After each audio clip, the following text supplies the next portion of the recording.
The birthday candles flickered as 20 children gathered around my son's cake, their excited voices filling our backyard.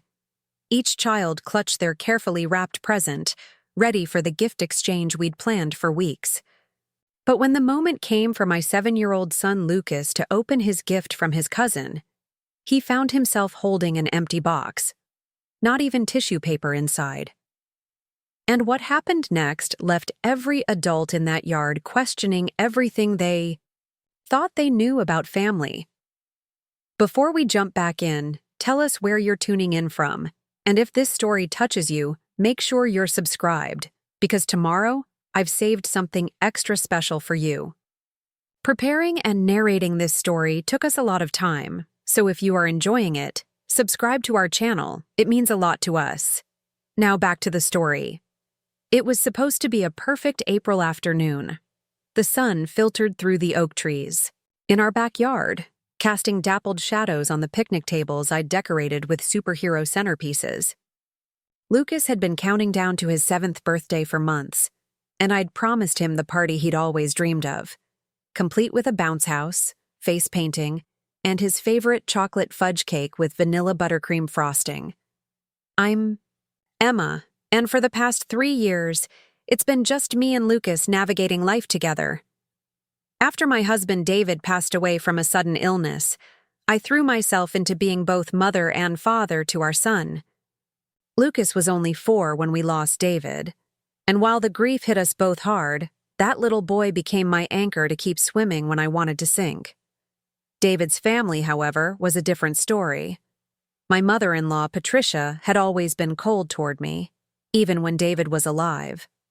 She came from old money, lived in a sprawling estate on the other side of town, and never quite approved of her son marrying a public school teacher.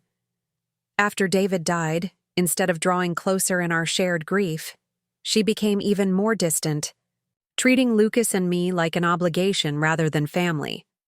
Her golden child was Blake, David's younger brother, a successful investment banker who'd married Victoria, a former beauty pageant queen.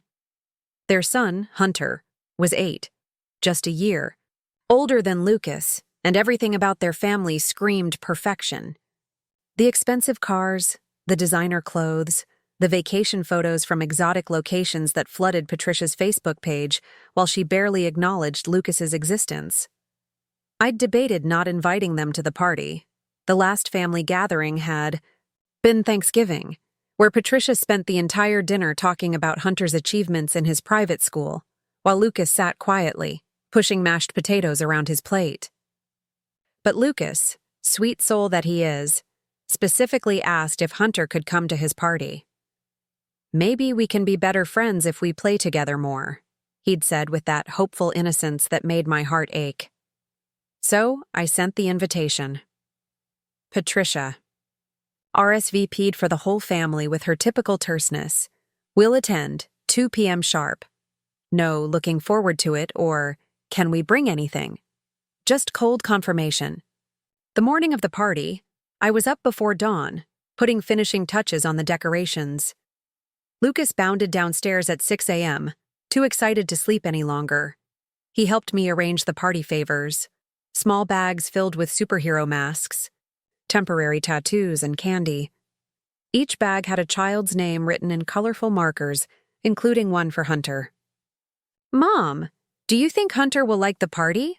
Lucas asked, carefully straightening the bags on the table. "I'm sure he will, sweetheart. You've planned such fun activities." "I hope so. I want him to see that I'm fun too, even if I don't. Go to private school." Those words knocked the breath out of me. How had my 7-year-old already internalized this sense of not being enough? I knelt beside him, taking his small hands in mine. "Lucas, listen to me. You are amazing exactly as you are. You're kind, creative, funny, and the best son I could ever ask for. Anyone who can't see that is missing out." He smiled, but I could see a flicker of doubt in his eyes that looked so much like David's, it sometimes hurt to look at them. By 1:45, guests started arriving. Lucas's friends from school came with their parents, many of whom had become my friends too over the years. They understood our situation, having watched us navigate grief and single parenthood. They brought casseroles when I was too exhausted to cook, offered to watch Lucas when I had parent-teacher conferences, and generally formed the village that helped raise my son. At 2:15, Patricia's Mercedes pulled into our driveway. They emerged, like they were attending a formal event rather than a child's birthday party. Patricia in a cream-colored pantsuit, Blake in pressed khakis and a polo shirt, Victoria in a sundress that probably cost more than my monthly grocery budget, and Hunter in clothes so pristine I wondered if he was allowed to play in them. Patricia air-kissed my cheek, her perfume overwhelming. "Emma, dear, quite the rustic setup you have here." "It's a superhero party," I replied, keeping my voice level. "The kids love it." Hunter thrust a perfectly wrapped present at Lucas without making eye contact.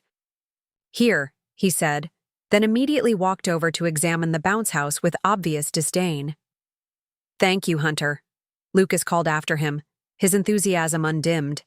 He carefully placed the gift with the others on the designated table. The party unfolded exactly as I'd planned. The kids played superhero training games, had their faces painted as their favorite characters, and demolished the bounce house with their energy. Even Hunter seemed to warm up eventually, laughing as he played freeze tag with the other children. When it came time for cake, everyone gathered around singing "Happy Birthday" to Lucas, whose face glowed with joy. After he blew out the candles, making what he called his super-secret superhero wish, it was time for presents. This was the part Lucas had been most excited about. Not because he was particularly materialistic, we lived simply by necessity, but because he loved the surprise element, the not knowing what could be inside each wrapped package. The kids formed a circle on the grass, and Lucas began opening gifts. His school friends had brought thoughtful presents, art supplies, books, action figures, board games. Each time he opened something, he'd exclaim with genuine delight, "This is exactly what I wanted," even if it was something he'd never mentioned before. Finally, he reached Hunter's gift. It was wrapped in expensive silver paper with the elaborate bow that looked professionally tied. Lucas's eyes lit up as he carefully removed the wrapping, trying not to tear the beautiful paper. "I bet it's something really cool," he said, smiling at Hunter. He lifted the lid of the box, and his expression shifted to confusion. He looked inside, turned the box upside down, then looked again. The box was completely empty, not a single thing inside, no toy, no card, not even crumpled tissue paper to fill the space. The other children leaned in, curious. "What is it?" "Lucas," his friend Sophie asked. "It's..." Lucas hesitated, his voice soft. "It's empty." A hush fell over the circle of children. I watched my son's face, saw him processing this moment, saw him realize this wasn't a mistake or a magic trick. This was intentional. Hunter smirked. "My mom said we had to bring something. She didn't say it had to be a real present." Victoria laughed, that practiced tinkling laugh that never reached her eyes. "Oh, Hunter, you're so clever." Patricia smiled approvingly. "Besides, Emma," she said, loud enough for everyone to hear, "we figured Lucas already has. Well, whatever. You can afford to give him. What could we possibly add?" Blake chuckled, putting his hand on his son's shoulder like he'd just performed some amusing trick rather than an act of cruelty. The other parents shifted uncomfortably. My friend Sarah moved closer to me, and I could feel her hand on my back, steadying me. The children were all staring, waiting to see what would happen next. I opened my mouth to speak, to say something, anything, to protect my son from this moment. But I felt frozen, transported back to every family gathering where I'd bitten, my tongue, every slight I'd ignored, every condescending comment I'd let slide because I didn't want to make waves. Then I looked at Lucas. My brave, kind boy was still holding that empty box. His eyes were shining with unshed tears, But there was something else there too, something that reminded me so much of his father. David had always been the quiet one in his family, the one who chose his battles carefully. But when something really mattered, when someone needed defending, he found his voice. Lucas set the empty box down gently, as if it still contained something precious. He stood up, brushed off his superhero cape, the one I'd sewn myself from an old bedsheet, and looked directly at Hunter. "Thanks for coming to my party," he said, his voice steady despite the hurt I knew he was feeling. Then, without another word, he walked over to the table where I'd placed the party favors. He picked up the bag with Hunter's name on it, the one he'd decorated himself that morning with such care, and walked back to his cousin.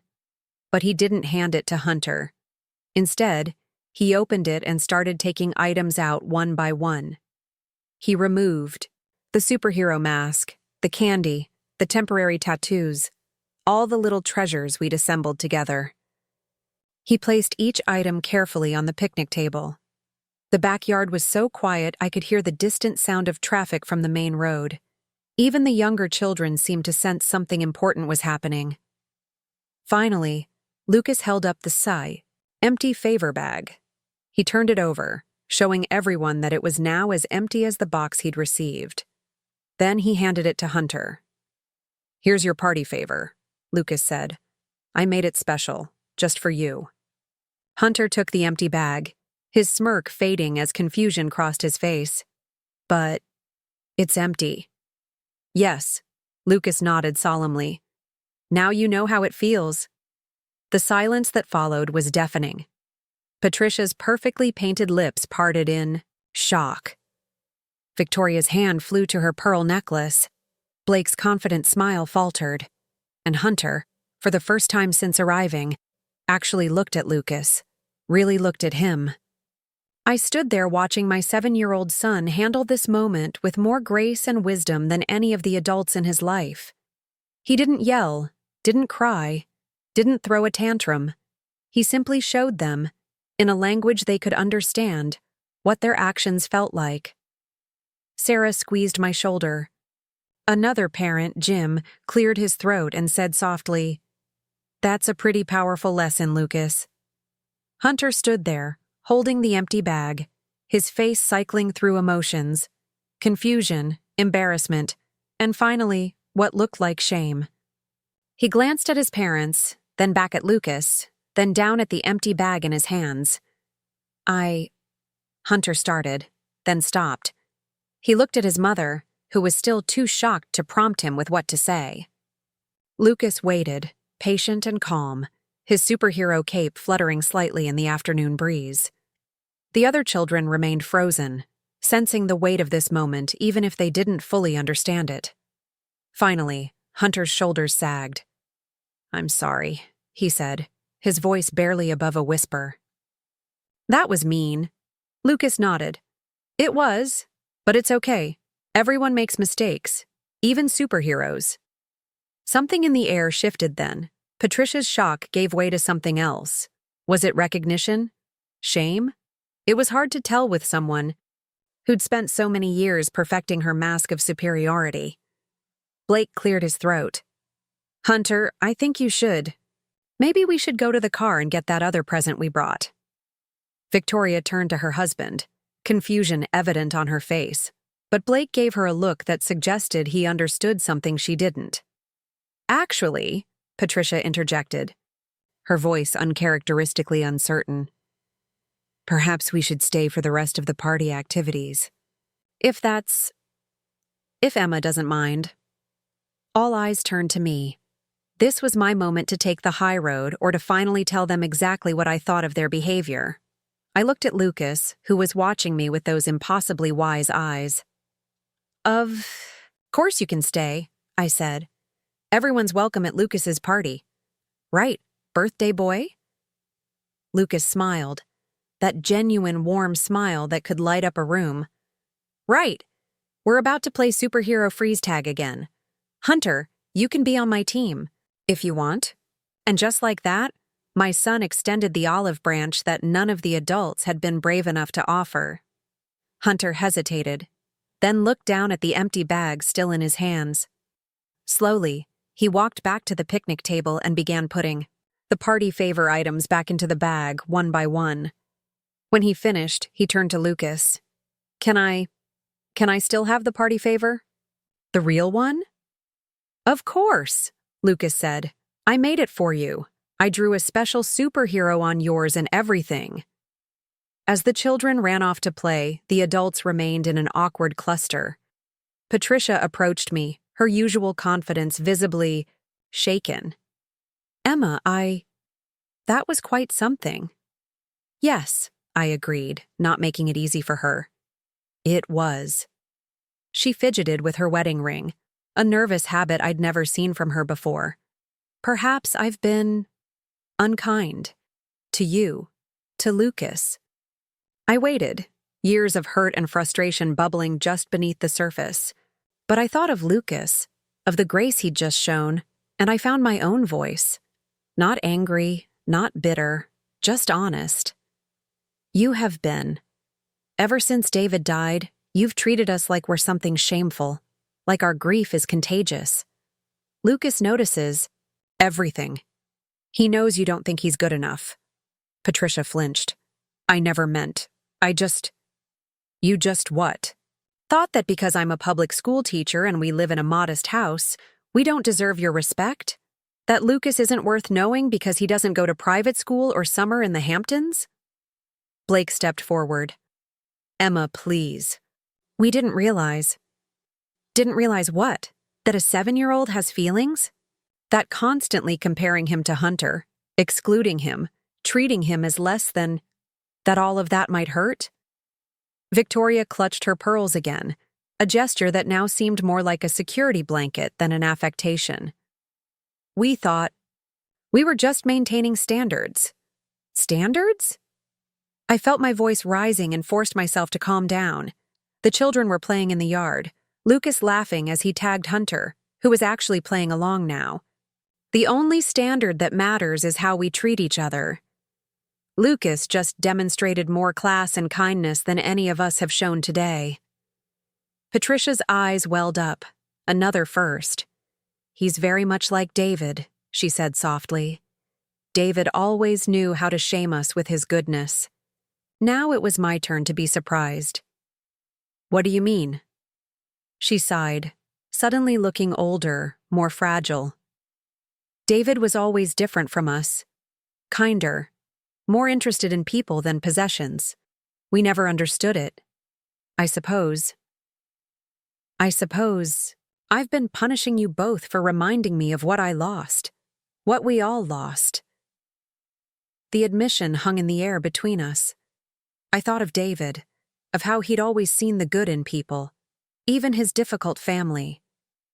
How he'd insisted they'd come around eventually, that they just needed time to understand that love mattered more than status. David would want us to do better, I said finally. All of us. Patricia nodded, dabbing at her eyes with a tissue. She'd produced from her designer purse. Yes, he would. The rest of the party continued, but something fundamental had shifted. Hunter and Lucas played together. Really played. Not the stiff, formal interactions they'd had before.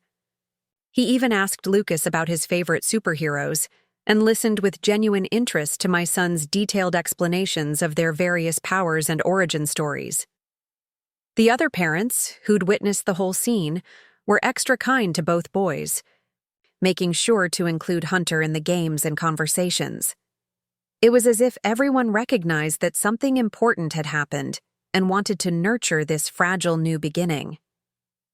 As the party wound down and parents arrived to collect their children, Hunter approached Lucas one more time. He was clutching his party favor bag, now full of its original contents, plus a piece of birthday cake wrapped in a napkin. Lucas, can I ask you something? Sure. Why did you invite me? After Thanksgiving and everything? Lucas tilted his head, considering the question with that thoughtfulness that constantly amazed me. Because you're family, and family means you keep trying, even when it's hard. Hunter nodded, processing this. Maybe. Maybe we could play together sometime.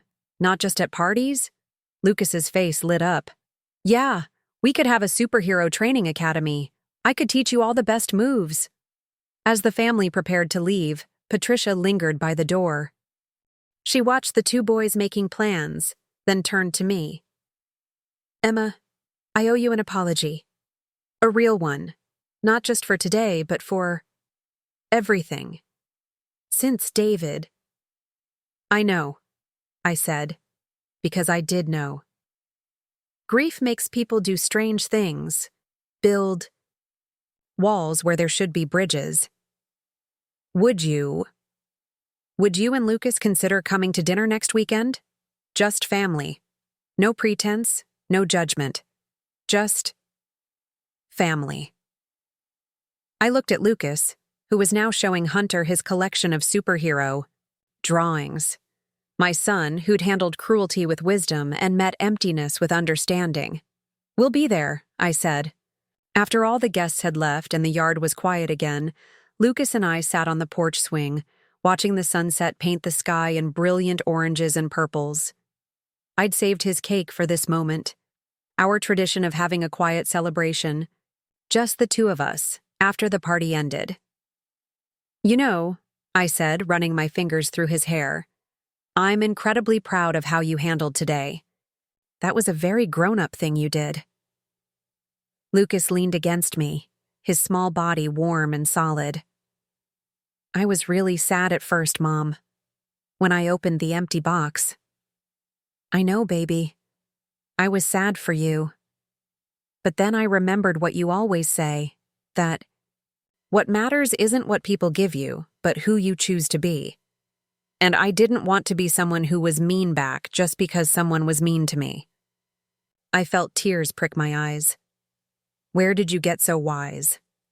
He shrugged, a gesture so much like his father it made my heart ache. I learned from you, and from Dad, even though I don't remember him much. You tell me stories about him, how he was always kind even when people weren't kind to him. That's right. Daddy believed that kindness was a superpower. Is that why you named me Lucas? Because it sounds like look and us? Like, look at us being kind? I laughed, hugging him closer. No, sweetheart, but I love that interpretation. Mom? Yes? Do you think Hunter and I can really be friends now?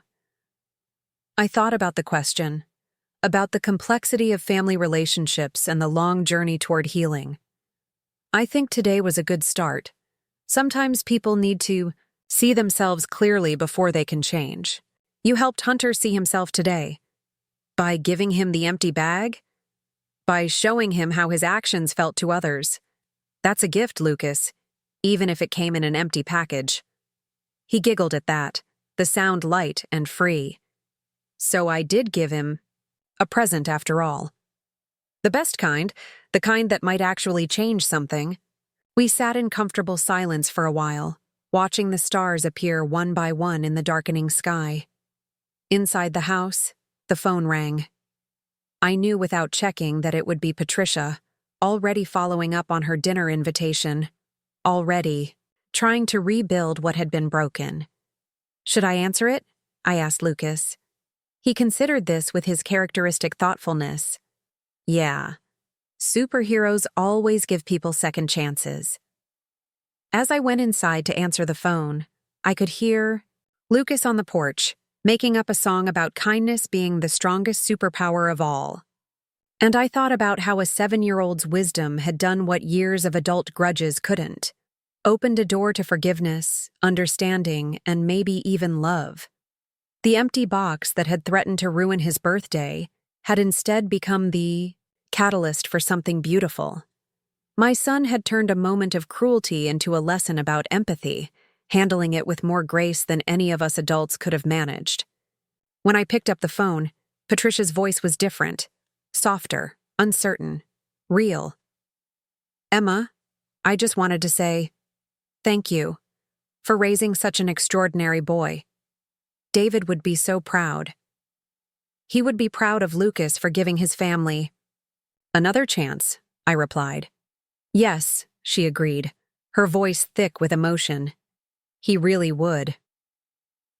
That night, as I tucked Lucas into bed, he looked up at me with sleepy eyes.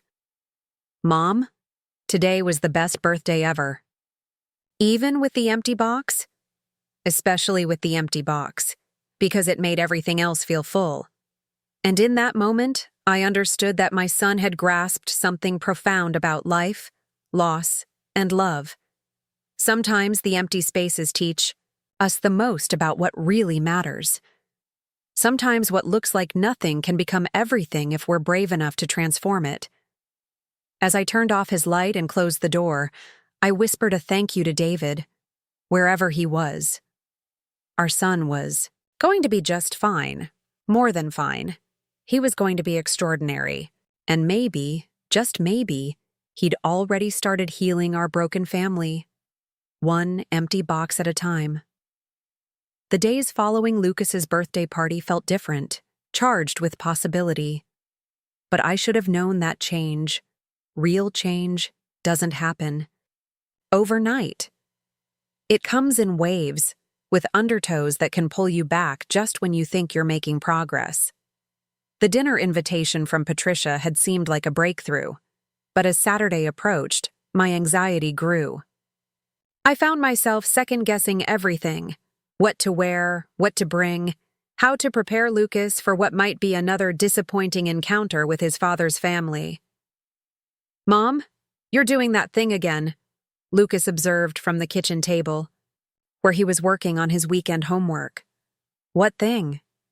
The thing where you fold and refold the same towel like 20 times when you're worried. I looked down at the dish towel in my hands, realizing he was right. Sorry, buddy, just thinking about dinner tonight. It'll be okay, he said with the confidence that only children seem to possess. Remember what my teacher, Ms. Rodriguez, says? New beginnings need patience and courage. I smiled, wondering not for the first time how I'd gotten so lucky with this kid. When did Ms. Rodriguez say that? When Zachary came back to school after being suspended. Everyone was weird around him at first, but Ms. Rodriguez said we had to give him a chance to show he'd changed. And did he? Lucas nodded enthusiastically. Yeah, he's actually really good at math now. He helps me sometimes with the hard problems. The parallel wasn't lost on me. If second graders could manage forgiveness and fresh starts, surely the adults in our family could too. Later that afternoon, as I helped Lucas pick out clothes for dinner, he pulled something from under his bed, a shoebox decorated with stickers and drawings. What's that? I asked. My memory box, he said, opening it carefully. Inside were treasures only a 7-year-old would value: a smooth rock from the park, ticket stubs from a movie we'd seen last summer, a pressed flower from our garden, and at the bottom a photograph I hadn't seen in years. It was from David's last birthday, just months before he died. The whole family was there: Patricia and her husband Robert, Blake and Victoria, David and me, and Lucas, barely 4 years old, perched on his father's shoulders. We were all smiling, even Patricia, who had her arm around me in what looked like genuine affection. I found this in the photo album, Lucas explained. Look how happy everyone is. I studied the picture, remembering that day. It had been one of the good ones before David's sudden illness, before grief built walls between us all. Do you think we can be like this again? Lucas asked. I don't know, sweetheart. People change. Sometimes families drift apart. But sometimes they drift back together, right? Like boats? The hope in his voice made my chest tight. Sometimes they do. I'm going to bring this tonight, he decided, tucking the photo into his pocket. Maybe if they see it, they'll remember. 2. As we drove across town to Patricia's estate, the familiar knot of anxiety twisted in my stomach. The last time we'd been here was for Robert's funeral 2 years ago, another loss that had deepened the divide between us. Patricia had retreated, further into her fortress of propriety, and I'd been too overwhelmed with my own grief and single parenthood to bridge the gap. The wrought iron gates opened automatically as we approached, and Lucas pressed his face against the car window, taking in the manicured lawns and fountain that had always intimidated me. "It's like a castle," he whispered. "It's just a house," I reminded him, though I understood his awe. Patricia's home was a world away from our cozy 3-bedroom ranch. Blake answered the door, and I was struck by how much he looked like David. Same. Brown eyes, same strong jawline. But where David's face had always been open and warm, Blake's usually held that careful neutrality of someone accustomed to boardrooms and negotiations. Tonight, though, there was something different in his expression. Uncertainty, maybe. Or hope. "Emma, Lucas," he said, stepping aside to let us in. "I'm glad you came." The foyer hadn't changed. Italian marble floors, a sweeping... "Good," Lucas murmured, already drifting off. "Because tomorrow I want to paint him a picture of all of us, with no empty boxes anywhere, just full hearts." As I turned off his light and headed to my own room, I paused at the window. Outside, the first snow of the season was beginning to fall, each flake unique and perfect, filling the empty space between sky and earth with quiet beauty. I thought about Patricia's plans to move closer, about Victoria discovering her love for community, theater, about Blake learning to prioritize presence over profit, about Hunter and Amir, former bully and victim, now united in friendship, about Fatima teaching us to cook kibbeh while we taught her American idioms.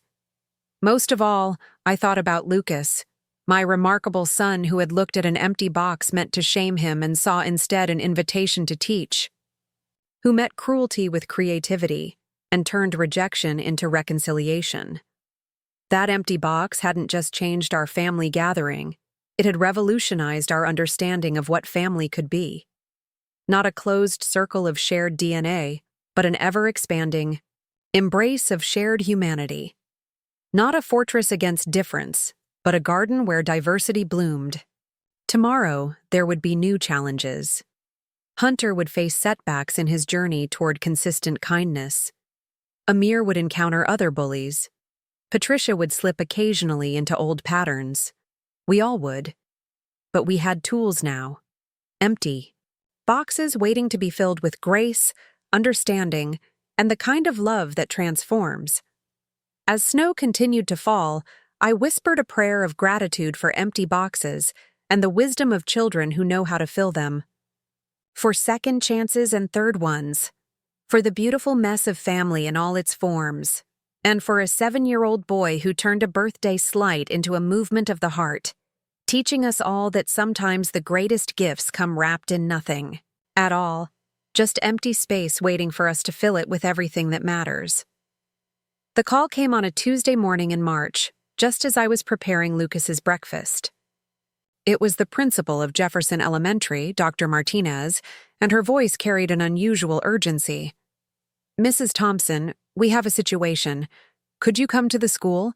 And perhaps bring Lucas's grandmother, Patricia, if she's available." My heart skipped.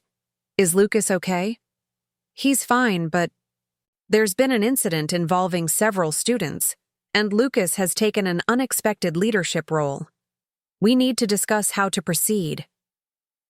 Within an hour, Patricia and I were sitting in Dr. Martinez's office, a room I'd visited many times as a teacher, but rarely as a parent. Lucas sat between us, his small frame straight with determination, dirt smudged on his cheek. "This morning," Dr. Martinez began, "we discovered that someone has been leaving anonymous gifts in students' lockers. Small things, a pack of pencils for Maria, whose family can't afford supplies, new mittens for James, who's been coming to school with frozen hands, a book about Syria for Amir." I glanced at Lucas, who was studying his shoes with intense interest. "The gifts themselves aren't the issue," Dr. Martinez continued. "It's what happened when some 8th graders decided to find out who was behind it. They set up a trap, caught Lucas in the act, and, well, they weren't kind about it." "What did they do?" Patricia's voice was sharp with protective anger. They surrounded him, called him names, said he was trying to buy friends because nobody would like him otherwise. They took the gift he was about to leave, a set of art supplies for Mia, and dumped them in the trash. I felt my chest tighten. Lucas, why didn't you tell me you were doing this? He looked up, his eyes earnest. Because giving isn't supposed to be about getting credit, Mom. It's about filling empty spaces. Dr. Martinez leaned forward. Here's where it gets interesting. Instead of reporting the bullies or retaliating, Lucas did something remarkable. He invited them to join him. Join him, Patricia echoed. Lucas nodded. I told them I could use help, that there were too many empty spaces for just one person to fill. I said they could be secret givers too, if they wanted. And? I prompted. 3 of them laughed and walked away, but 1 stayed. Marcus. He helped me pick the art supplies out of the trash, and then he told me about his little brother who never has lunch money. Dr. Martinez smiled. Marcus is in my office every other week for disciplinary issues, but this morning, he came to me asking if there was a way to help kids who can't afford lunch without embarrassing them. So what's the situation? Patricia asked. This sounds like a positive development. It is, but it's also grown beyond what one 7-year-old should handle. Lucas has been using his allowance, birthday money, even skipping his own snacks, to fund these gifts. Other students are starting to notice and want to participate. We need to decide if this becomes an official school program or remains underground. I turned to Lucas. Honey, why didn't you tell me you were using your own money? He shrugged. Jesus shared his lunch with 5,000 people. I figured I could share my allowance with 20.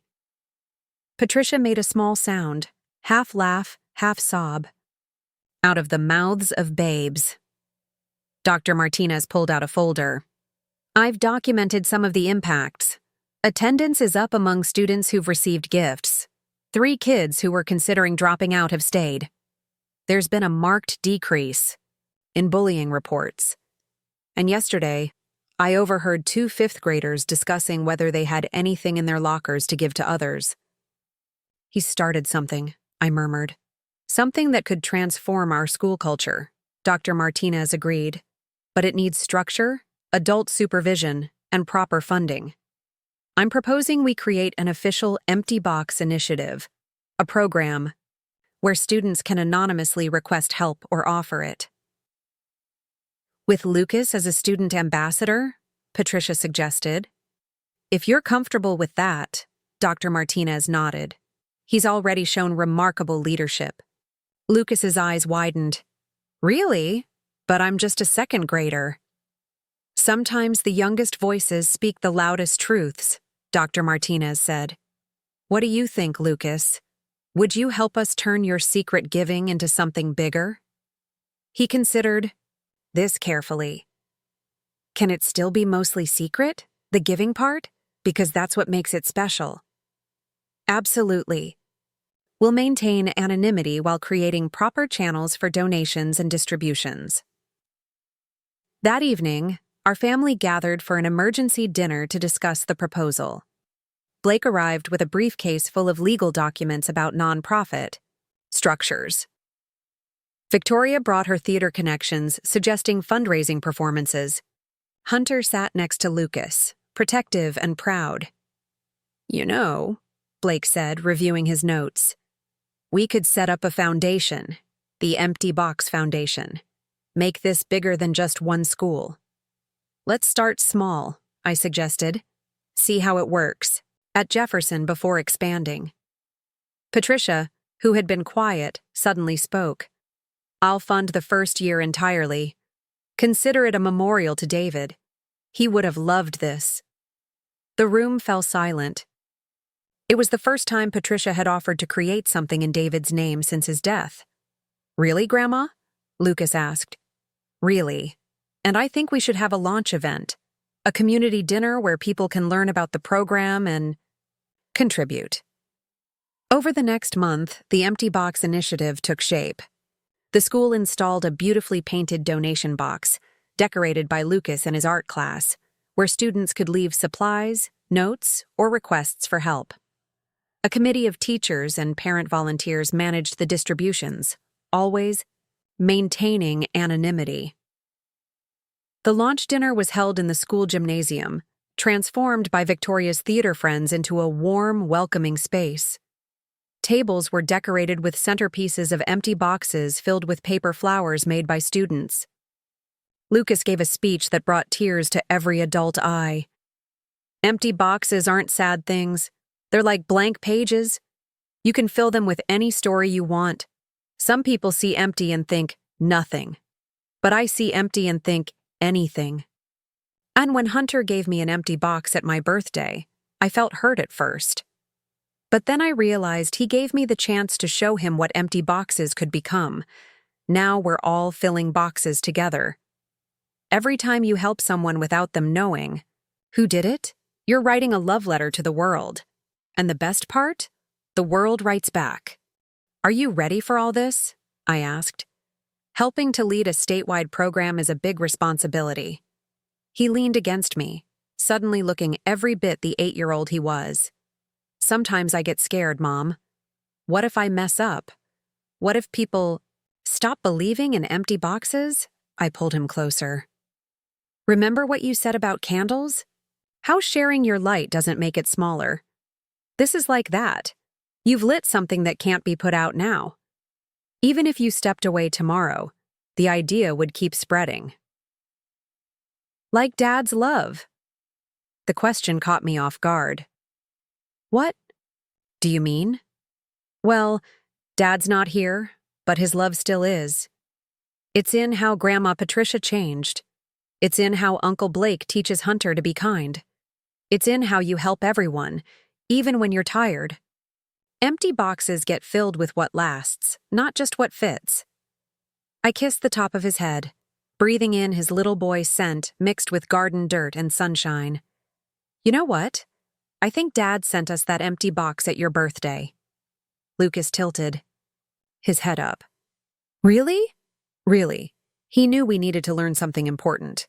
About family, about forgiveness, about how the emptiest spaces often hold the greatest possibilities. So Hunter was like, Dad's messenger? I laughed. In the most backwards way possible, yes. We swung in comfortable silence, watching fireflies dance in the gathering dusk. Inside, laughter spilled through windows as our unconventional family cleaned up together. Mom? Yes, love. Next year, for my birthday, can we have an empty box party? Where everyone brings empty boxes, and we fill them together for people who need stuff? That's a beautiful idea. And maybe. He hesitated, then continued in a rush. Maybe we could make it Dad's birthday instead, since he's the one who taught us about filling empty spaces with love. The tears I'd been holding back all evening finally fell. He would love that. An empty box birthday in his honor. As stars appeared overhead, I thought about the journey from that painful birthday to this moment. How a single act of cruelty had sparked a movement of kindness. How a child's wisdom had healed generational wounds. How empty boxes had become symbols of possibility rather than lack. You know what I think? Lucas said sleepily. I think maybe God made some hearts like empty boxes on purpose, so we could learn how to fill them, so we could practice loving, so we could discover that empty isn't the opposite of full, it's the beginning of full. I held my son tighter, this philosopher in a child's body, this transformer of empty spaces. Tomorrow would bring new challenges as the program expanded. There would be resistance, setbacks, moments of doubt. But tonight, surrounded by the family that empty boxes had built, filled with the love that forgiveness had cultivated, I knew we were ready. Because Lucas was right. Empty wasn't the opposite of full. It was an invitation. And we had learned to RSVP with our whole hearts. As Lucas drifted off to sleep against my shoulder, I whispered a prayer of gratitude.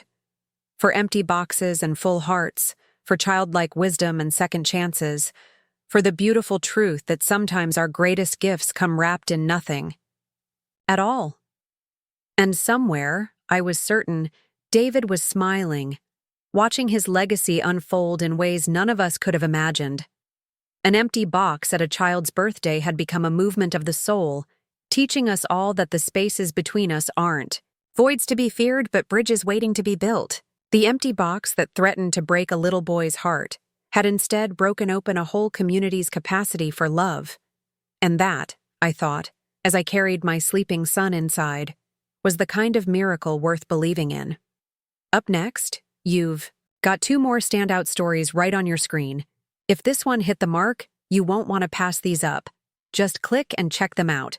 And don't forget to subscribe and turn on the notification bell so you don't miss any upload from us. If Emma and Lucas are willing, Patricia said, looking at me. I thought about all the Sundays we'd spent alone, making our own traditions because we weren't included in theirs. Then I looked at Lucas's hopeful face, at Hunter's eager expression, at the adults who were trying, finally, to bridge the gap years of pain had created. We'd like that, I said. Lucas snuggled deeper into my lap. This is better than my birthday, he murmured sleepily. How so? Patricia asked. Because on my birthday, I just got presents. Today, I got my family. The simple truth of his words settled over us all. Patricia dabbed at her eyes with a napkin. Blake cleared his throat. Even Victoria looked moved. As we prepared to leave, Patricia pulled me aside. I have something for you, she said, leading me to Robert's old study. From the desk drawer, she pulled out a small velvet box. Inside was a delicate gold locket, one I'd seen her wear in old family photos. This was my mother's, she said. She gave it to me when David was born.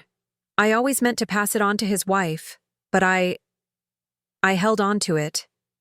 I think I was holding on to him. She pressed it into my hand. It belongs with you, with Lucas. It's time I let go of the things that don't matter and hold on to the things that do. I opened the locket. Inside were 2 tiny photographs, one of David as a baby, one of Lucas at the same age. The resemblance was striking. Thank you, I whispered, my throat tight. No, Emma, thank you, for not giving up on us, for raising that remarkable boy, for showing us what we almost lost. When we got home that night, Lucas was half asleep, worn out from playing and the emotional weight of the day. As I tucked him into bed, he mumbled, Mom? Do you think empty boxes can really turn into full hearts? I thought about Hunter's gift, about Patricia's locket, about a dinner table filled with laughter instead of judgment. I think they already have, sweetheart. He smiled, eyes closed. Good, because I have lots more empty boxes in my closet. Maybe we can fill them all. I kissed his forehead, marveling again at his ability to see possibility where others saw lack. Maybe we can. The next morning, I found a text from Blake. Hunter wants to know if Lucas likes robots because he found this cool kit they could build together. I showed it to Lucas over breakfast, and his face lit up. Can we invite them over? I could show Hunter my workshop in the garage. Our workshop was really just a corner of the garage where Lucas liked to take apart old electronics and create what he called inventions. But his enthusiasm was infectious. Sure, let's see when they're free. As Lucas chattered about robot designs and the Science Museum workshop, I felt something shift inside me. The weight I'd been carrying, of being not enough, of protecting Lucas from rejection, of maintaining walls around our hearts, began to lighten. Later that week, I ran into Victoria at the grocery store. She was in the cereal aisle looking lost. Emma, she called out, seeming genuinely pleased to see me. Thank goodness. What kind of cereal do normal kids eat? Hunter's decided he wants whatever Lucas has for breakfast. I laughed, pointing out the generic brand cornflakes Lucas preferred. Nothing fancy. though he puts fresh fruit on top when we have it. Fruit? On cereal? Revolutionary? She said dryly, but she was smiling. Listen, I wanted to ask you about that community theater thing. Were you serious? Absolutely. We're doing The Wizard of Oz this spring. I could really use help with costumes. Her face brightened. I used to make my own Halloween costumes in high school. Won contests and everything. Hidden talents? I observed. Buried talents, she corrected. But maybe it's time to dig them up. We chatted for a few more minutes about the play, about the boys, about nothing in particular. It felt normal, friendly, like talking to any other mom at school. When Sunday came around again, we arrived at Patricia's to find she'd set up an art station in the rarely used sunroom. I thought the boys might like to paint, she explained, gesturing to the easels and paints. I used to paint with David when he was young. I didn't know you painted, I said, surprised. Another buried talent, she said, echoing Victoria's words. I stopped when Robert said it was frivolous, but watching Lucas with his drawings made me remember how much I loved it. The boys dove into the activity with enthusiasm, creating abstract masterpieces that only they could interpret. Patricia joined them, her movements tentative at first, then more confident as muscle memory returned. Look, Mom, Lucas called out. I'm painting our family. His canvas showed stick figures holding hands in a circle. I counted them. There were 7, including Patricia and Robert, though he'd been gone 2 years. Grandpa's watching from heaven, Lucas explained, noticing my expression. But he's still part of the circle. Patricia's brush stilled. Yes, she said softly. He is. They both are. That evening, as we gathered for dinner, Chinese takeout this time, Blake raised his glass. 2 empty boxes that become full hearts, he said, winking at Lucas. To second chances, Victoria added. To family, Patricia said firmly. The one we're born into and the one we choose to build. To superheroes, Hunter chimed in, grinning at Lucas. The kind that teach us to be better. Lucas beamed, holding up his juice box. To love. We all echoed him, clinking glasses. And juice boxes, sealing a promise that had been years in the making and moments in the breaking open. 3 months later, at the Science Museum's Robotics Workshop showcase, our entire family, for that's what we'd become, sat in the front row as Lucas and Hunter presented their project, a small robot that could sort objects into boxes. We call it the Empty Box Filler 3000, Hunter announced proudly. Because sometimes, Lucas added, empty boxes just need the right things to fill them. Their robot whirred to life, picking up small objects and placing them in the correct containers. It wasn't perfect. At one point, it tried to put a pencil in the box marked balls, but the boys' pride in their creation was evident. After the presentation, as families mingled and examined the projects, a woman approached me. Excuse me, are you Emma? Lucas's mom? Yes? I'm Sarah Chen. My daughter Mia is in Lucas's class. She talks about him all the time, about how kind he is, how he includes everyone at recess. She hesitated. Mia has autism, and making friends has been hard, but Lucas has been wonderful to her. I felt a familiar warmth spread through my chest. That sounds like Lucas.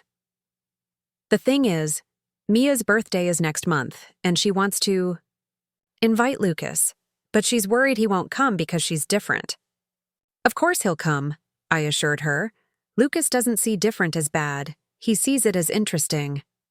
Sarah's relief was palpable. Thank you. You're raising an amazing boy.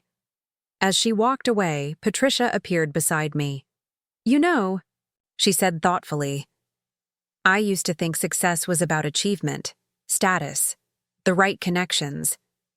But watching Lucas these past months, I'm realizing success might be something entirely different. What do you mean? Success is raising A child who fills empty spaces with kindness, who sees rejection and responds with grace, who turns nothing into something meaningful. She touched my arm. You've been successful in all the ways that actually matter, Emma. Coming from Patricia, who had once measured worth in dollars and degrees, this was a profound statement. We're all learning, I said. Lucas is teaching us. That night, as I tucked Lucas into bed, he said, Mom, remember when I got that empty box? I'll never forget it. I'm glad it happened. You are? He nodded. Because if Hunter had given me a regular present, everything would have stayed the same. The empty box changed everything. I considered this. You're right. Sometimes the hard things lead to the best things. Like Dad dying? He asked quietly. The question caught me off guard. We talked about David often, but Lucas rarely brought up his death directly. What do you mean, sweetheart? Well, it was the hardest thing. But if Dad hadn't died, maybe Grandma Patricia would still be the way she was before. Maybe we wouldn't have gotten close to Hunter and Aunt Victoria. Maybe we wouldn't know how strong we are. The wisdom in his words took my breath away. Maybe you're right. Dad's death was terrible, but what we've done with that loss, how we've found ways to love and forgive and grow, that's beautiful. I think Dad would be happy, Lucas said sleepily, about the robot, about the family dinners, about all of it. I think so too. As he drifted off, I sat in the dark, thinking about empty boxes and full hearts, about loss and redemption, about the unexpected ways love finds room to grow. Staircase, fresh flowers on an antique table. But the atmosphere felt different, less like a museum and more like what it was supposed to be, a home. Patricia appeared from the living room, wearing casual slacks and a sweater instead of her usual designer ensemble. It was such a departure from her normal style that I almost didn't recognize her. Welcome, she said, and then to my surprise, she knelt down to Lucas's level. I'm very happy you're here, Lucas. Hi, Grandma, Lucas said, and I saw her flinch, slightly at the title. It had been so long since he'd called her that. I brought something to show you later. I look forward to seeing it, she replied, standing. Dinner will be ready soon. Why don't we sit in the living room first? The living room, usually pristine and untouchable, showed signs of actual living. There were newspapers on the coffee table, a pair of reading glasses forgotten on the arm of a chair, and, most surprising of all, some of Hunter's toys scattered near the fireplace. Hunter himself emerged from behind the sofa, clutching a tablet. Victoria followed, looking uncomfortable, in jeans and a simple blouse, as if casual wear was a foreign concept. Hi, Lucas, Hunter said with none of his usual bravado. Want to see my game? Before I could worry about whether this was another setup for disappointment, Lucas bounced over to his cousin. Cool. Is it the superhero one? As the boys huddled, over the tablet, Victoria perched on the edge of a chair, looking like she'd rather be anywhere else. Blake poured wine for the adults, and Patricia gestured for me to sit beside her on the sofa. I've been thinking, she began without preamble, about what happened at the birthday party. About what's been happening for years, really. I waited, unsure where this was going. I realized something that day, she continued. I've been so afraid of losing David all over again that I pushed away the parts of him that lived on.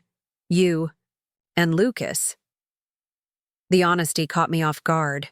This wasn't the Patricia I knew, the one who communicated in subtle barbs and backhanded compliments. Grief makes us do strange things, I offered. It does. But it's no excuse for cruelty, especially to a child. She glanced at Lucas, who was now showing Hunter how to make origami paper airplanes. He's remarkable, Emma. The way he handled that situation. I was ashamed. Ashamed that a 7-year-old had to teach teach me about grace. He's always been an old soul, I said. Sometimes I think he got all of David's wisdom along with his eyes. Patricia smiled sadly. David was like that as a boy, too. Always thinking about others. Always finding ways to bring people together. I was so busy trying to mold him into my image of success that I nearly missed the incredible person he was becoming. This was more vulnerability than I'd seen from Patricia in the entire time I'd known her. It felt fragile, like a soap bubble. That might pop if I responded wrong. He knew you loved him, I said carefully, even when you disagreed. Did he? I hope so. She took a sip of wine, gathering herself. I don't want to make the same mistakes with Lucas, or with you. Before I could respond, Lucas's voice carried across the room.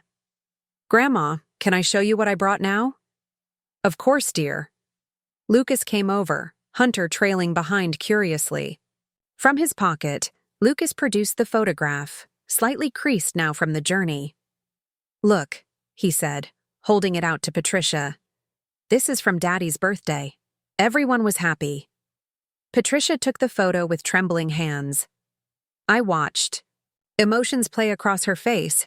Surprise, recognition, pain, and something else. Regret, maybe, or longing.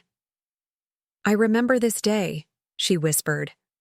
David made that ridiculous birthday wish about world peace, and we all laughed. What else did he wish for? Lucas asked eagerly. Patricia looked at him, tears gathering in. Her eyes. He wished that his family would always take care of each other no matter what. The room fell silent. Even Hunter seemed to sense the weight of the moment. We haven't done a very good job of that, have we? Blake said quietly. But we can start now, Lucas said with his characteristic optimism. Right? Before anyone could answer, the doorbell rang. Patricia frowned. I wasn't expecting anyone else. Blake went to answer it, and we heard muffled voices in the foyer. He returned with an envelope, looking puzzled. It's addressed to Lucas, he said, handing it to me.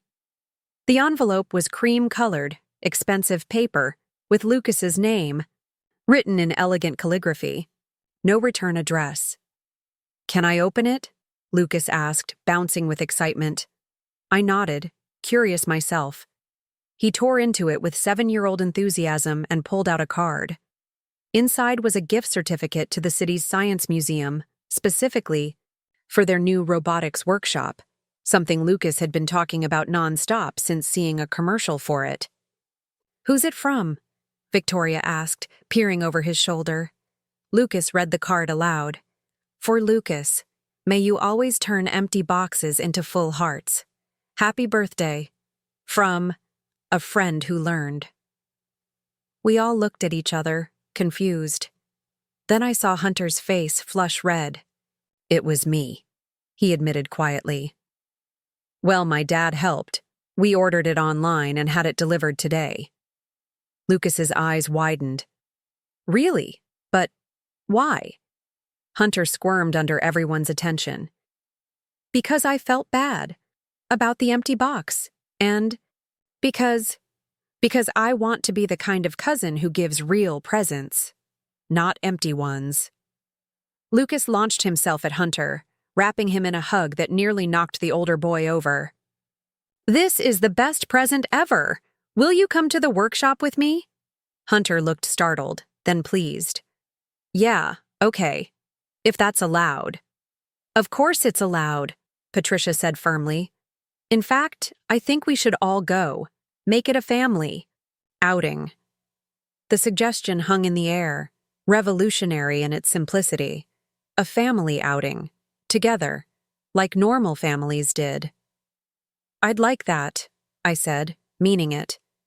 Dinner was announced then, and we moved to the dining room. But this wasn't the formal, tense affair I'd dreaded. Patricia had ordered pizza, actual pizza, along with salads and garlic bread. The boys were delighted, and even Victoria seemed to relax when she realized she wouldn't have to navigate multiple forks and wine pairings. As we ate, Conversation flowed more naturally than it had in years. Blake talked about teaching Hunter to play chess, admitting his son was already beating him. Victoria, it turned out, had been a theater major in college before switching to business, and she lit up when Lucas asked her about plays and musicals. "I loved performing," she confessed, "but my parents thought it wasn't practical." "You could still do community theater," I suggested, recognizing a kindred spirit. "I direct the school plays at Jefferson Elementary. We're always looking for help." Her eyes brightened. "Really? I mean, I couldn't commit to a lot, but maybe I could help with costumes or something?" "That would be amazing. The kids would love to have a real theater person involved." Patricia watched this exchange with interest. "I didn't know you directed plays, Emma." "There's a lot we don't know about each other," I said gently. "Maybe it's time we changed that." After dinner, the boys begged to play in the backyard. Patricia's pristine garden, usually off-limits to children, became their superhero training ground. We adults sat on the patio, watching them run and laugh in the fading light. "He's changed," Patricia observed, nodding toward Hunter. "Since the party." "They both have," I said. "Sometimes children see things more clearly than we do." "Hunter hasn't stopped talking about Lucas all week," Blake admitted. "About how brave he was, how he didn't get angry or mean. He asked me why Lucas was so nice when he hadn't been." "What did you tell him?" "The truth. That sometimes people who've been hurt the most are the kindest because they don't want others to feel that pain." I felt tears prick my eyes. "That's very insightful." "I've been doing a lot of thinking," Blake said. "About David, about family, about what really matters.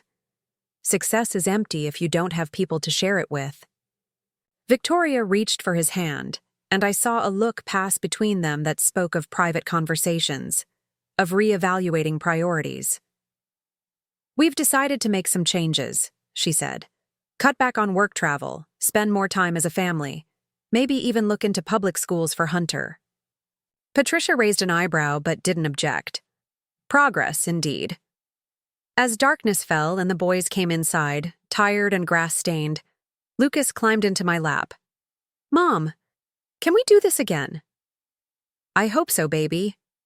"Actually," Patricia said, "I was thinking we could make it a regular thing. Sunday dinners, perhaps? Nothing formal, just family." "Every Sunday?" Hunter asked hopefully. Lucas had taken the worst moment of his young life, public rejection at his own birthday party, and transformed it into something that healed our entire family. If that wasn't a superpower, I didn't know what was.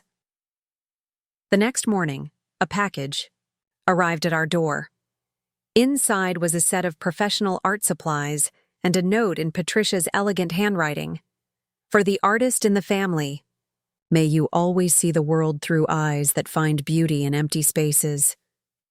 Love, Grandma." Lucas ran his fingers over the paintbrushes reverently. "I'm going to paint something special with these." "What will you paint?" He grinned. "An empty box. But I'll paint it so you can see all the invisible things inside. Love and forgiveness and second chances and family. All the things you can't wrap in paper but are the best gifts anyway." I hugged him tight, this remarkable child who had taught us all that sometimes the greatest gifts come in the most unexpected packages, even empty ones. 6 months had passed since that transformative birthday party, and our family dinners had evolved into something none of us could have predicted. But on this particular Sunday in October, as I prepared Lucas's lunch for school the next day, my phone rang with a call that would test everything we'd built. "Emma?" Patricia's voice was strained, unlike the warm tone I'd grown accustomed to. "There's been an incident at Hunter's school." My stomach dropped. "Is he okay?" "Physically, yes. But—" She paused, and I could hear her struggling for words. "He's been suspended. For bullying. The word hit me like a physical blow. Hunter? The same boy who'd spent last weekend helping Lucas build a birdhouse for our backyard? What happened? He and some classmates were apparently tormenting a new student. Empty his backpack, hid his lunch, called him names. The principal says, "It's been going on for weeks." I sank into a kitchen chair, trying to process this. "Have you talked to him?" "He won't speak to us." Blake is beside himself. We thought, after everything with Lucas, after seeing what kindness could do, we thought he'd changed. I could hear the defeat in her voice, the fear that all our progress had been an illusion. "Can I come over?" I asked. "And bring Lucas?" There was a pause. "I don't know if that's a good idea." Lucas looks up to Hunter now. "I don't want him to." "To what? See that people make mistakes? That change isn't a straight line?" I surprised myself with the firmness in my voice. "Patricia, this is exactly when family shows up." She sighed. "You're right. Please come." When I told Lucas we were going to Grandma Patricia's, he was excited until he saw my face. "What's wrong, Mom?" I knelt beside him. "Hunter's in trouble at school. He did something that hurt another kid." Lucas's eyes widened. "Hunter? But he's been so nice lately." People are complicated, sweetheart. Sometimes we take steps backward before we can move forward again. He thought about this, then went to his room. He returned with his memory box, pulling out a small piece of paper. "What's that?" I asked. "The note Hunter gave me with the Science Museum tickets. Remember what it said? From a friend who learned." Maybe he needs help remembering what he learned. When we arrived at Patricia's, the house felt different, heavy with disappointment and confusion. Blake answered the door, looking haggard. "Emma, Lucas, thanks for coming." He glanced uncertainly at Lucas. "Hunter's in his room. He won't come out." "Can I see him?" Lucas asked. The adults exchanged looks. Victoria, who'd been pacing the living room, shook her head. "I don't think—" "Please," Lucas insisted. "I'm his cousin, his friend." Something in his voice made us all pause. This was the same tone he'd used at his birthday party, quiet but determined. "Let him try," I said softly. Blake nodded and led Lucas upstairs. We heard a knock, Lucas's muffled voice, then, surprisingly, the click of a door opening. Downstairs, we sat in uncomfortable silence. Patricia had aged years in hours, her usual composure crumbled. "We got the call from the principal this morning," Victoria explained. "Apparently it started small, hiding this boy's pencils, whispering jokes, but it escalated. Yesterday they dumped his lunch in the trash and told him he could eat garbage since that's where he belonged." I winced. "Do you know why?" "The boy is from Syria, a refugee. His English isn't perfect, and he brings different food for lunch. Traditional dishes his mother makes." Blake's voice was heavy with shame. "The same things we made fun of Lucas for, being different, not fitting in." "But that doesn't make sense," Patricia protested. "After everything we've learned." "Maybe that's exactly why," I said slowly, a thought forming.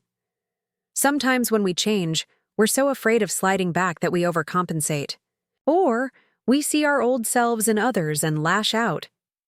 Before anyone could respond, we heard footsteps on the stairs. Lucas appeared first, holding something in his hands, followed by Hunter, whose face was blotchy from crying. "Hunter has something to say," Lucas announced, giving his cousin an encouraging nod. Hunter stood before us, shoulders hunched, unable to meet anyone's eyes. "I'm sorry," he mumbled. "Sorry for what?" Blake asked, his voice gentler than I expected. "For being mean to Amir, for being like how I used to be." He glanced at Lucas, "For forgetting what empty boxes feel like." "Tell them why," Lucas prompted. Hunter took a shuddering breath. At school, my old friends from before, they started saying stuff about how I was hanging out with my public school cousin too much, about how I was getting soft. They said real leaders don't play with losers. Victoria made a small sound of distress. Oh, Hunter. And when Amir came, they said here was my chance to prove I was still cool, still one of them. So his voice cracked. I did what they wanted. I picked on him, even though I knew how bad it felt. Because you did know, Lucas said quietly. You knew exactly how it felt. Hunter nodded miserably. Every time I saw his face, I remembered opening that empty box, but instead of stopping, I got meaner. Like if I was mean enough, I could forget I was ever the one being hurt. The room was silent, absorbing this painful truth. Then Lucas held out what he'd been holding, a piece of paper covered in his careful handwriting. Hunter and I made a list, he explained, of ways to fix things. Patricia reached for the paper, reading aloud. 1. Apologize to Amir in front of everyone. 2. Invite him to Sunday dinner. 3. Teach him about American stuff and learn about Syria stuff. 4. Stand up to the mean kids. 5. Remember, empty boxes can become full hearts, but only if we fill them right. We can't just say sorry, Hunter added, his voice stronger now. We have to do sorry. I felt tears prick my eyes. Do sorry. Such a simple phrase, but it captured something profound about redemption. There's something else, Lucas said, pulling another paper from his pocket. It was a drawing, clearly his work, showing two boys standing on opposite sides of a wall. But instead of a solid barrier, the wall was made of empty boxes, and through the gaps, hands were reaching toward each other. This is for Amir, Lucas explained. To show him that walls made of empty boxes aren't really walls at all. You can reach through them. Hunter looked at his cousin with something like awe. How do you always know what to do? Lucas shrugged. I don't. I just remember what it felt like when everyone was watching me open that empty box, and I think about what I wished someone would have done for me. That evening, after much discussion, we came up with a plan. Hunter would return to school tomorrow, accompanied by his parents, to apologize to Amir publicly. But more than that, we would invite Amir and his family to dinner, not just to Patricia's house, but to our home first, where the setting might be less intimidating. Are you sure? Blake asked me. This is asking a lot of you and Lucas. Family helps family, Lucas said before I could respond. And family isn't just blood, it's who you choose to love.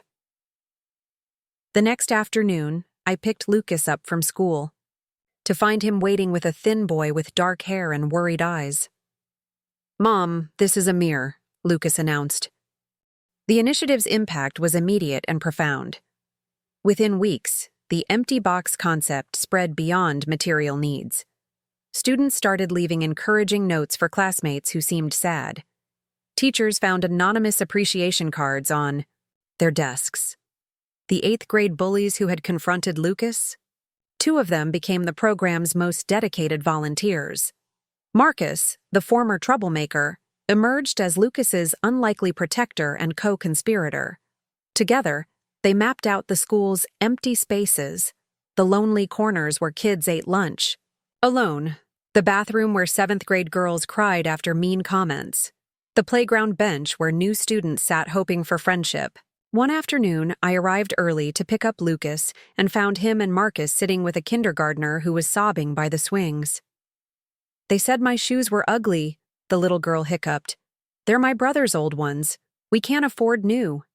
Lucas and Marcus exchanged looks. The next day, the girl found a note in her cubby. Your shoes have walked a lot of miles. That makes them special, not ugly. Keep walking your own path. Attached was a small pin that said, Vintage is cool. The girl wore that pin every day, telling anyone who would listen about her vintage shoes with pride. By May, Dr. Martinez reported that disciplinary incidents had dropped by 40%. Academic performance improved across all grades. But the most significant change was intangible: a shift in the school's emotional climate. "We're seeing something remarkable," she told the school board. "Children who were isolated are forming friendships. Students who never spoke up are finding their voices." And it all started with one 7-year-old boy who saw empty spaces as opportunities. The local news picked up the story, featuring Lucas and the Empty Box Initiative on the evening broadcast. Donations poured in from around the city. Other schools requested information about starting similar programs. But success brought challenges. Some parents complained that the program encouraged handouts instead of hard work. A few accused the school of promoting socialism. One particularly vocal father confronted me in the parking lot. "You're teaching these kids to expect something for nothing," he said angrily. "My son doesn't need charity, and he shouldn't be guilt-tripped into giving his possessions away." Before I could respond, Amir's father, Hassan, stepped forward. He had been walking by and overheard. "Sir," Hassan said quietly, "when my family came to this country, we had nothing.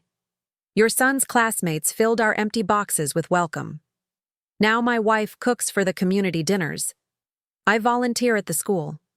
We give back tenfold what we received. This is not charity. This is community." The man shifted uncomfortably. "Yeah, well, that's different." "Is it?"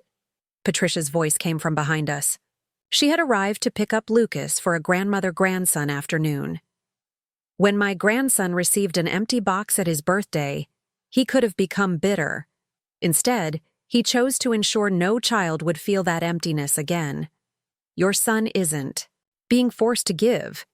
He's being offered the opportunity to matter in someone else's life." The man left without another word, but the incident sparked important conversations about the program's philosophy.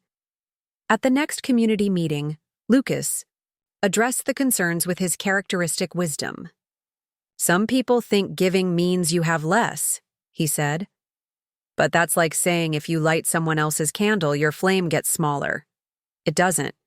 It just makes more light." Hunter stood up beside his cousin. "I used to think being strong meant having more than everyone else.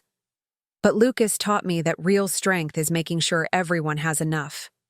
The room erupted in applause, but one voice rose above the rest. It was Marcus's father, a construction worker who had initially forbidden his son from participating. "I was wrong," he announced. "I thought this program would make my boy soft. Instead, it's made him thoughtful.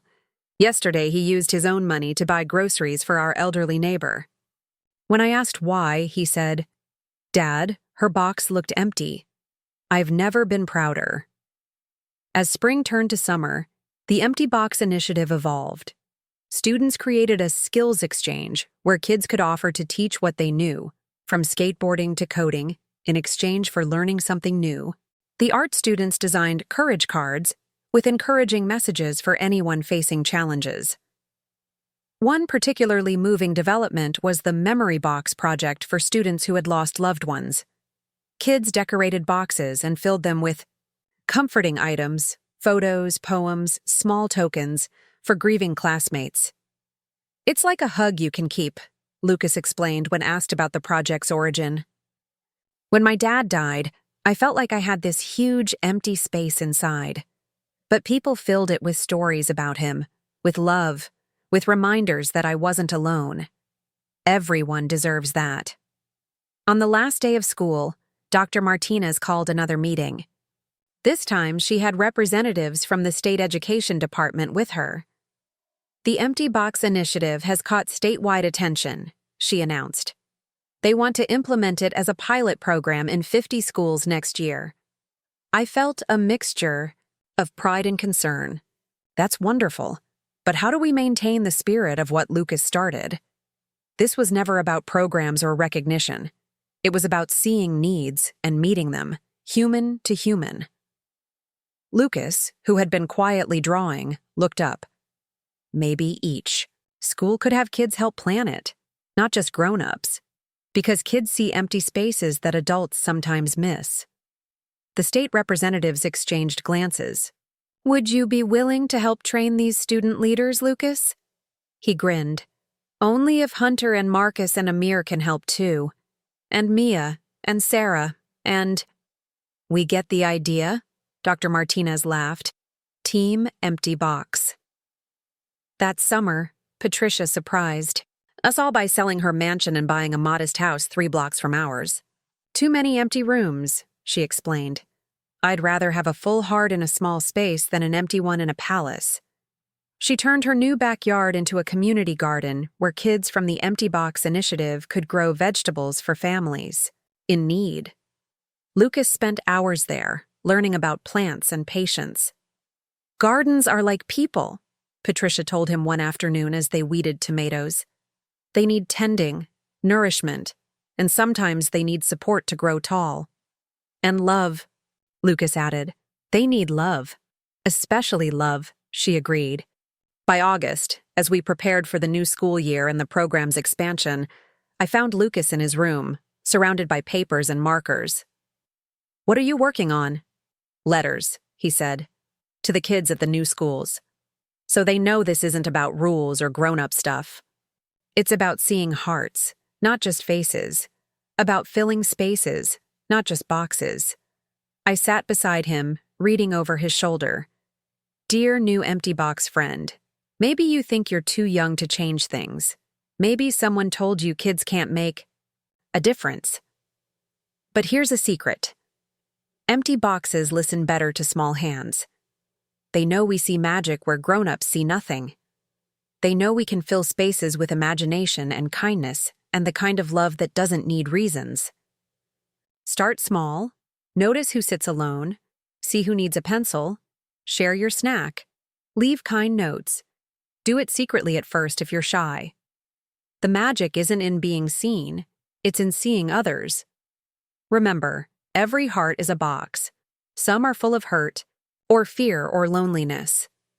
But they all have room for kindness. And the amazing thing about kindness? The more you give away, the more you have. Your friend in filling spaces, Lucas. It's perfect, I whispered, blinking back tears. That night, our whole extended family gathered for a celebration dinner. As I looked around the table, at Patricia joking with Hassan, at Victoria showing Fatima theater videos on her phone, at Hunter and Amir planning their first day of school, at Blake discussing youth leadership with Dr. Martinez, I marveled at the transformation. To think, Blake said, raising his glass. All of this started with an empty box and a 7-year-old's wisdom. 8 now, Lucas corrected with a grin. His birthday had passed quietly in the whirlwind of the program's expansion. 8, Blake amended, and already changing the world. Not the world, Lucas said thoughtfully. Just the spaces I can reach. But maybe if everyone reached into the spaces they could touch, the whole world would change, Patricia finished softly. After dinner, as families said their goodbyes and children exchanged summer stories, I found a quiet moment with Lucas on the porch swing. I invited him to wait with me so he wouldn't have to be alone. Amir gave a shy smile. Lucas is very kind, he said, his accent noticeable but his English clear. Hunter's coming over too, Lucas continued. He has something to give you. Amir's face clouded. I do not want to see… I know, Lucas interrupted gently. But sometimes the people who hurt us are the ones who understand healing best. Will you give him a chance? As we drove home, Amir shared fragments of his story, fleeing Syria with his parents and little sister, living in a refugee camp, finally coming to America with hopes of safety and belonging, only to find different kinds of walls. The boys… At school, they laugh at my lunch, he said quietly. Mama makes kibbeh and fattoush. They say it smells bad, looks strange. I used to get teased for my lunch too, Lucas offered. Mom makes this thing called egg salad that Tommy Parker said looked like yellow barf. Despite himself, Amir giggled. Yellow barf? Yeah. But you know what? I kept bringing it because I like it. And one day Mia asked to try some, and now she brings egg salad too sometimes. When we arrived home, Hunter was already there with Blake. He stood when he saw Amir, clutching a wrapped package and looking terrified. "Hi," he said softly. Amir stayed close to Lucas but nodded in acknowledgement. I brought you something," Hunter continued, holding out the package. "It's not empty this time, I promise." Amir hesitated, then slowly took the gift. Inside was a beautiful leather journal and a set of colored pens. "Lucas told me you like to write stories," Hunter explained. "About Syria, about coming here. I thought, maybe you could write about this too. About how someone was mean to you but then tried to make it right, if you want." Amir ran his fingers over the journal's cover. "In Syria, my grandfather was a storyteller. He said stories can build bridges where walls once stood." "Maybe we can build a bridge," Hunter said hopefully. "I'm really sorry, Amir. Not just for what I did, but for why I did it. I was scared of being different, so I hurt you for being different. That was wrong."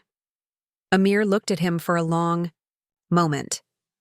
"In my country, we have a saying, 'The tree of silence bears the fruit of peace.' But sometimes, silence lets bad things grow too. Thank you for speaking." That evening, Amir's parents joined us for dinner. His mother, Fatima, brought a dish to share. The same kibbeh that had been mocked at school. As we sat around my kitchen table, cultures and languages mixing, I watched Lucas orchestrate conversations with the skill of a tiny diplomat. "Mrs. Hassan, could you teach us how to make kibbeh?" he asked. "I bet it would be perfect for our next Sunday dinner." Fatima's face lit up. "You would like to learn?" "Yes. And maybe you could teach Grandma Patricia. She loves cooking new things." Over the next few weeks, our family circle expanded again. Amir became a regular at Sunday dinners, bringing his little sister Noor, who followed Lucas around with adoring eyes. Hunter and Amir slowly built a friendship founded on honest conversation and shared experiences of being outsiders. One Sunday, Patricia surprised us all by attempting to make kibbeh, with Fatima guiding her. The result was imperfect, but made with love, and as we sat around the table, 3 families woven together by forgiveness and empty boxes, I realized something profound had happened. "You know," Patricia said, serving her creation with pride, "I spent so many years trying to keep our family pure, untouched by anything different or challenging. But look at us now. We're richer for every person at this table, every story shared, every wall torn down." Hunter, who had been quiet, spoke up. "At school, some kids still don't get it. They say I'm weird for being friends with Amir, for hanging out with Lucas. But you know what? I don't care anymore. Being mean made me feel empty. This," he gestured, around the table, "this makes me feel full." That night, as Lucas got ready for bed, he pulled out his art supplies, the ones Patricia had given him, and began to paint. I watched as an image emerged, a tree with spreading branches, and nestled in those branches were boxes of every shape and size. Some were open, spilling light. Others were being filled with colorful objects by small figures, children of different shades and sizes, working together. "What's this one called?" I asked. "The giving tree of empty boxes," he said. "See, the tree grows boxes instead of fruit, but they start out empty. It's up to us to fill them with good things and give them to others." "And what happens when all the boxes are full?" He smiled. "The tree grows more empty ones, because there's always someone who needs to be filled up with love." I stared at my son's painting, marveling at how a 7-year-old could capture such profound truth. Empty boxes weren't just about absence, they were about potential. About the space we create for grace to enter. About the choice we have to fill that space with cruelty or kindness. A month later, Hunter's school held an international culture fair. He and Amir presented together, creating a booth that showcased both Syrian traditions and the American values of friendship and acceptance. Their project was titled Building Bridges with Empty Boxes, and it won first place. But the real victory came when overhearing Hunter defend Amir to some of his old friends. "You don't get it," he said firmly. "Being strong isn't about putting others down. It's about lifting them up. My cousin Lucas taught me that. He's 7, and he's the strongest person I know." Victoria called me that night, voice thick with emotion. I never thought I'd be grateful for that empty box incident, but it changed everything, didn't it?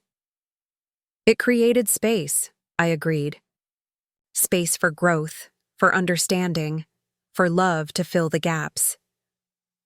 As autumn turned to winter, our Sunday dinners had become community events. Amir's family, Mia and her mother Sarah, sometimes even Lucas's teacher Ms. Rodriguez joined us. Patricia's formal dining room, once a showcase of exclusivity, now echoed with multiple languages and laughter. One evening, as I helped Patricia clean up after a particularly boisterous dinner, she paused in washing dishes.